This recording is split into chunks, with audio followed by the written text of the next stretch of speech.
Assalamualaikum dan salam sejahtera. Terus bersama saya Amira Shasha dalam 15 minit MMTV, edisi 14 Mac 2024.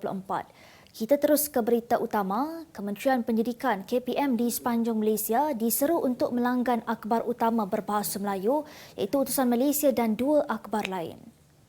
KPM dalam satu kenyataan hari ini berkata langkah tersebut sebagai usaha untuk memperkasakan penguasaan bahasa Melayu dalam kalangan murid dengan membudayakan amalan membaca akhbar di sekolah. Pembelian akhbar juga boleh dilakukan terus oleh pihak sekolah menggunakan peruntukan sedia ada. Tambah kenyataan itu lagi, KPM percaya inisiatif ini dapat membantu meningkatkan penguasaan bahasa kebangsaan dalam kalangan murid. Sementara itu, usaha ini juga dilihat mampu memertabatkan bahasa kebangsaan sekaligus memberi peluang untuk pelajar di sekolah mendapat bahan bacaan yang tepat dan berkualiti. Sebelum ini, ramai murid dilihat kurang menguasai bahasa Melayu dengan baik berikutan kurangnya bahan bacaan termasuk akhbar. Oleh itu, langkah untuk memastikan adanya akhbar bahasa Melayu di setiap sekolah dilihat wajar sejajar dengan hasrat kerajaan untuk memartabatkan bahasa Melayu sebagai bahasa kebangsaan di negara yang berbilang kaum ini. Pengarah urusan dan Ketua Pengarah Kumpulan Media Mulia Senyap Berhad, Muhammad Azlan Jaafar yakin jika ia dilaksanakan, matlamat utama akhbar Utusan Malaysia untuk menjadi perantara maklumat dan pengetahuan dapat disebarkan ke semua pelajar, terutamanya di peringkat sekolah rendah dan menengah. 6 lelaki kekal ke tali gantung oleh Mahkamah Rayuan Putrajaya hari ini atas sabitan membunuh timbalan pendakwa raya Dato' Anthony Kevin Morais dalam kejadian menyayat hati 9 tahun lalu. Keenam perayu itu ialah bekas pakar patologi Kolonel Dr. R. Kunasigaran, S. Ravichandran dan 4 penganggur Ardini Chwaran, A.K. Tinesh Kumar, M. Vishwanat dan S. Nimalan. Dalam penghakiman ringkasnya, Hakim berkata kejadian pembunuhan terhadap Kevin adalah sesuatu yang dirancang dengan rapi dan luar biasa. Mengikut pertuduhan, mereka dituduh membunuh Kevin antara pukul 7 pagi dan 8 malam pada 4 September 2015 dan mayatnya kemudian ditemukan dalam tong drum yang disimen di Persiaran Subang Mewah, Subang Jaya pada 16 September 2015.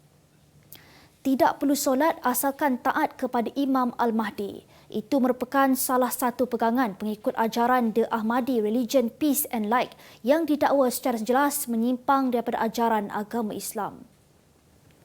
Ajaran yang menggunakan platform media sosial ini dikuatiri merebak ke dalam masyarakat Malaysia kerana gerakan yang didalangi oleh seorang pendeta yang sering membuat siaran langsung bersama pengikutnya bagi menyebarkan dakwah mereka. Dalam pada itu, Kementerian Dalam Negeri KDN menerusi menterinya Datuk Seri Saifuddin Nasution Ismail menegaskan mereka sedang bekerjasama rapat dengan Menteri di Jabatan Perdana Menteri Hal Ehwal Agama Datuk Muhammad Naim Mohtar bagi mengekang ajaran tersebut.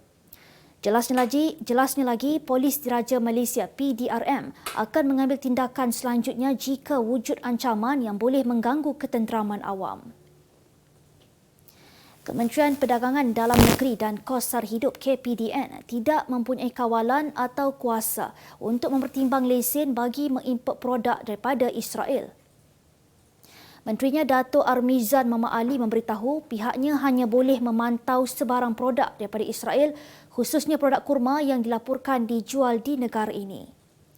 Bagaimanapun jelas beliau, kementerian akan terus memantau di pasaran melalui pelbagai akta yang terdapat, khususnya akta perdagangan untuk memastikan jika terdapat pasaran kurma berkenaan berlegar untuk ditawarkan kepada pengguna. Semalam, media melaporkan 73 pek kurma organik Jumbo Medjool Dates dipercayai produk dari Israel dirampas Jabatan Kastam Diraja Malaysia.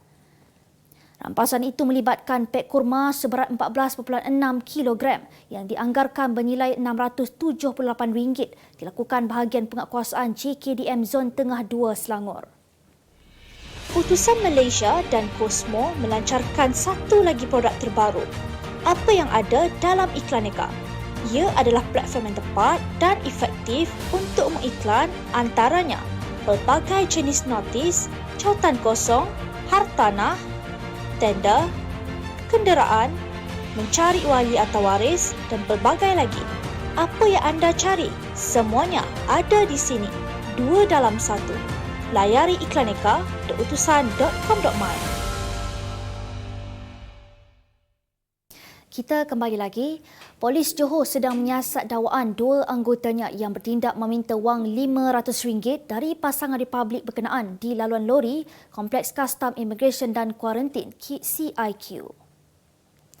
Ketua Polis Johor, Komisioner M. Kumar berkata kejadian tersebut dipercayai berlaku ketika pasangan itu dalam perjalanan pulang ke Singapura pada jam 8.15 malam 10 Mac lalu.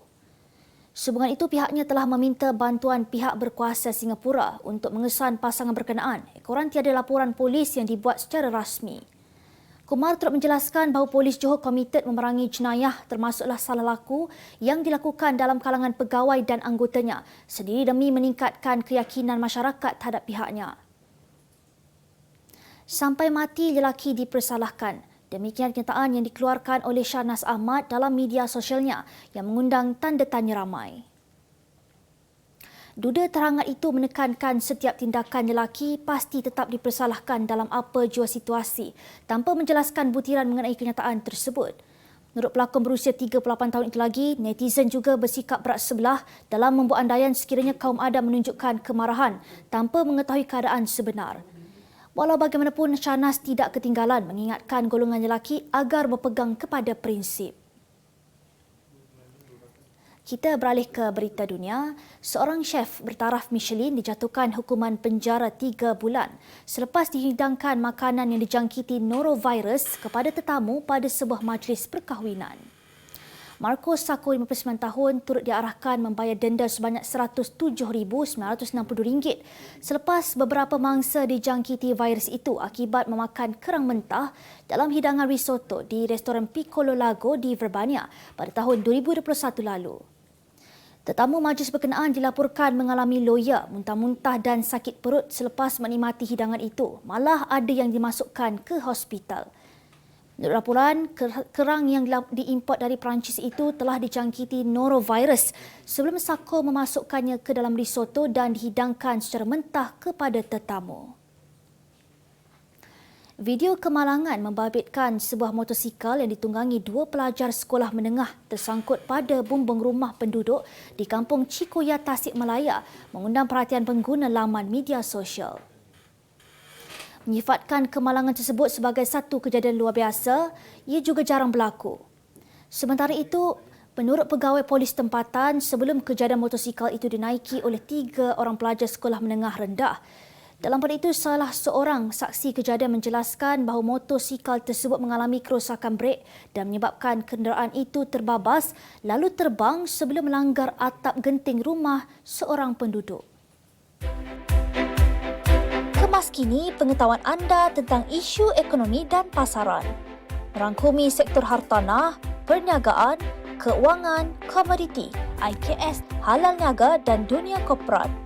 Sentiasa ikuti perkembangan ekonomi semasa di dalam dan luar negara. Semua informasi terkini hanya di hujung jari.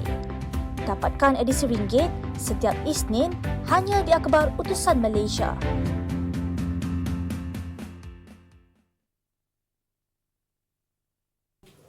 Kita ke berita ekonomi. Sebanyak RM702 bilion telah dibayar oleh kerajaan untuk projek kapal tempur pesisir LCS yang terkepung sehingga kini. Menurut Menteri Pertahanan Datuk Seri Muhammad Khalid Nordin berkata, angka itu merupakan 62.49% daripada kos projek yang bernilai sebanyak RM11.22 bilion dibayar mengikut kontrak yang ditetapkan. Datuk Khalid turut menjelaskan bahawa hutang BNS berada di luar bidang kuasa Kementerian Pertahanan dan tertakluk kepada pengurusan syarikat baharu yang akan mengambil alih BNS. Walau bagaimanapun, beliau berkata pembinaan LCS disambung semula selepas menandatangani kontrak tambahan ke-6 pada 26 Mei 2023 dan kemajuan projek tersebut telah mencapai 67.57% sehingga Januari 2024. Tambang bas ekspres kategori perkhidmatan ekonomi meningkat sebanyak 10% pada perayaan Hari Raya Aidilfitri iaitu bermula 4 hingga 17 April ini. Menurut Agensi Pengangkutan Awam Darat APAD, perkara itu diumumkan selepas mesyuarat Jemaah Menteri meluluskan surcharge musim perayaan sebanyak 0.009 sekilometer iaitu kenaikan 10% ke atas kadar tambang semasa. Katanya pelaksanaan surcharge itu akan meningkatkan kadar tambang bas ekspres kategori perkhidmatan ekonomi kepada 0.102 sekilometer berbanding kadar tambang biasa iaitu 0.093 sekilometer.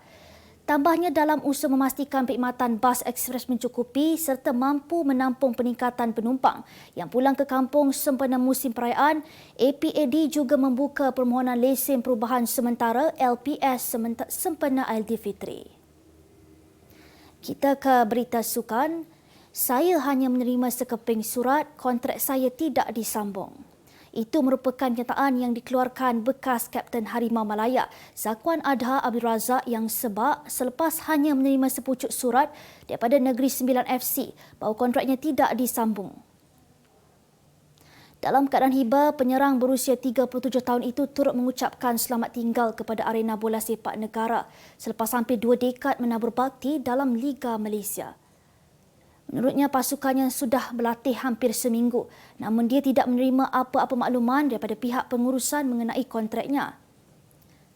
Tambahnya, mengikut perancangan awal, dia juga ingin terlibat dalam bidang kejurulatihan. Namun melihat apa yang berlaku, kini dia memilih untuk bersara daripada dunia bola sepak profesional.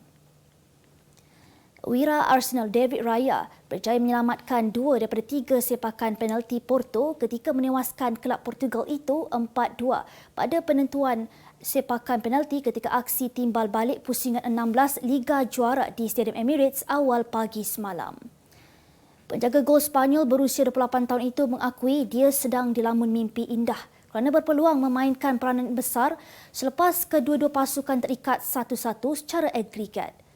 Dalam pada itu, Porto yang menang 1-0 pada perlawanan pertama 2 minggu lalu dihimpit rasa kecewa selepas jaringan tunggal Leandro Trossard pada minit ke-14 mengheret permainan ke penentuan penalti. Pada detik penentuan itu, Raya cemerlang menafikan sepakan Wendell dan Wenderson Delano, manakala Martin Odegaard, Kai Havertz, Bukayo Saka serta Declan Rice berjaya menyempurnakan sepakan penalti buat Arsenal. Sebagai penutup 15 minit MMTV hari ini, saksikan laporan cuaca esok Jumaat 15 Mac 2024. Jangan lupa dapatkan akhbar utusan Malaysia dan Kosmo untuk berita-berita terkini dan menyeluruh. Sekian sahaja daripada saya, Amira Shasha. Assalamualaikum dan selamat berbuka puasa.